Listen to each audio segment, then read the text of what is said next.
Hi guys, welcome back to Next Director's Chat to look into the shifting world of Jonathan Demme. So let's get into it. Welcome back to Next Director's Chat. We'll talk about director's chat about Jonathan Demme. Before I do it, don't forget to subscribe and click catch my programs today. I'm gonna go through all his movies. I'm gonna get to like 4 of them to start. Starting in 1974, we had Caged Heat, also known as Renegade Girls. It is a 1974 American women prison film. It was written and directed by Jonathan Demme in his directorial debut. Stars Juanita Brown, Roberta Collins, Erica Gavin, Ella Reed, Rainbook Smith, Barbara Steele, and no, 2 films, KG2 Stripped of Freedom, and KG 3000 made use of the KG name and the women in prison situation, but unrelated to the original film. I have not seen this movie. 1975 had Crazy Mama, which was an action comedy film. It stars Horace Leachman, Stuart Whitman, and Sohan, Linda Powell, Jim Backus, and Donnie Mose. It marked the film debuts of Bill Paxton and Dennis Quaid. Made $2.3 million, and next we have Fighting Mad, which was an action film. It starred Pia Fonda, Lynn Lowry, John Duchette, and Phil Carey. Next we got Handle with Care, which was also known as Citizens Band, which is a comedy film, and it starred Paul Lemaitre, Candy Clark, Anne Wedgeworth, Marcia Rudd, and Charles Napier. Made $850,015 million budget.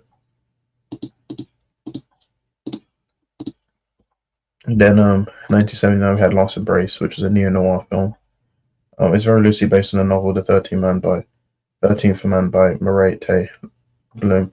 It stars Roy Schneider, Janet Margolin, John Glover, Sam Levin, Charles Napier, and Christopher Walken. Made $1 million on a $15 million budget.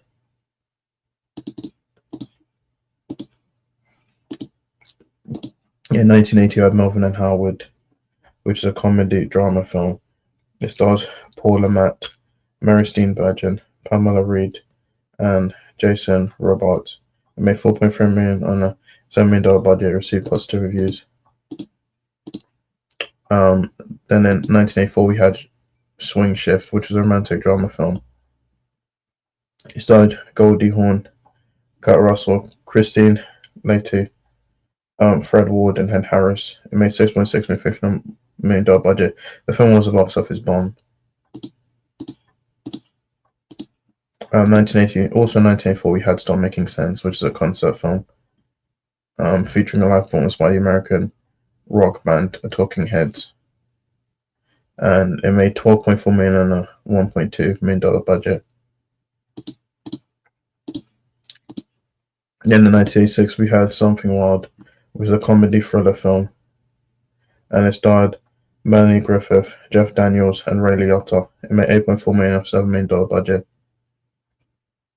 The film has some elements of a road movie combined with screwball comedy. Then 1987 has Swim into Cambodia, also as Spalding Gary's Swim into Cambodia.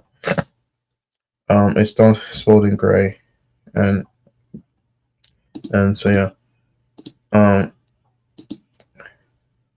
in 1988 we had Married to the Mob, which is a crime romantic comedy film. It starred Michelle Pfeiffer, Matthew Modine, Dean Stockwell, Mercedes Ruehl, and Alec Baldwin. It made $21.4 million $10 million budget. It received positive reviews and then several accolades. And in 1991 we had Silence of the Lambs, which is a psychological horror thriller film adapted from Thomas Harris's 1988 novel.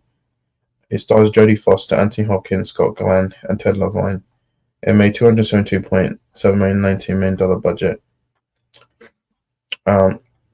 It was the highest grossing film of 1991, and it became the third and most recent film The other two being 134's It Happened One Night and 1975 One Flew Over Cuckoo's Nest to win an Academy Award in 5 major categories: Best Picture, Best Director, Best Actor, Best Actress, and Best Adapted Screenplay. It was also the first and to date only horror film to win Best Picture.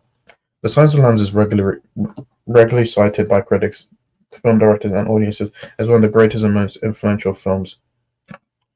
Uh, the film is considered culturally, historically, and aesthetically significant by the US.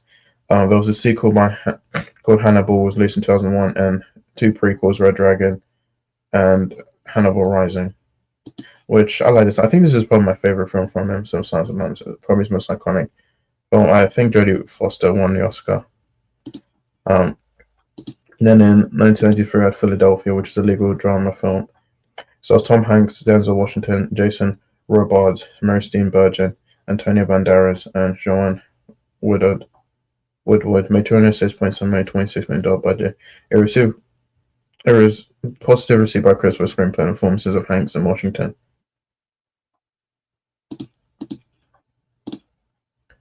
Then in 1998, we have Beloved, which is a gothic psychological horror drama film based on Toni Morrison's 1987 novel of the same name.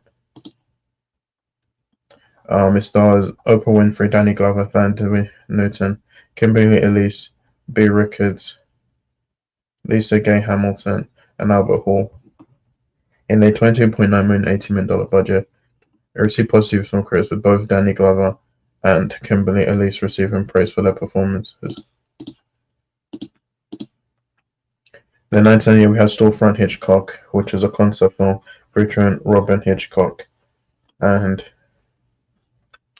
so yeah.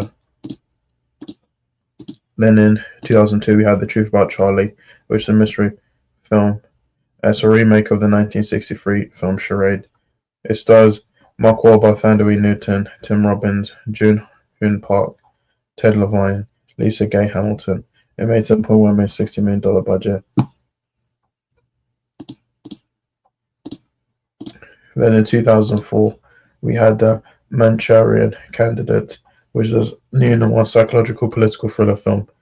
It's based on Richard Condon's 1959 novel of the same name and a reworking of the previous 1962 film. It stars Denzel Washington, Meryl Streep, Liv Schreiber, Jon Voight, Kimberly Elise, Jeffrey Wright, and Ted Levine. It made $96.1 million, $80 million budget.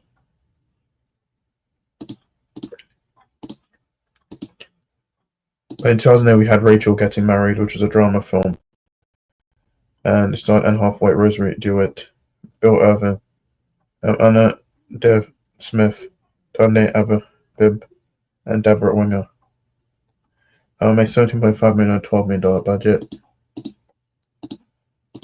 In 2013, we had a Master Builder, which was based on Henrik Ibsen's 1892 play, The Master Builder. It stars Jeff Bell, Andrew Gregory, Judy Haggerty, Lisa Joyce, Emily Cass McDonnell, Larry Pine, and Wallace Shawn. $46,000. And then finally, in 2015, we had Ricky and the Flash, which is a musical comedy drama film, and stars Meryl Streep, Kevin Kline, Mamie Gama, Audra McDonald, Sebastian Stan, and Rick Springfield. Made $14.3 million, $80 million budget. The film marks Streep and Kline's third collaboration after Sophie's Choice and A Pure Home Companion. Sadly, Jonathan Demme would pass away on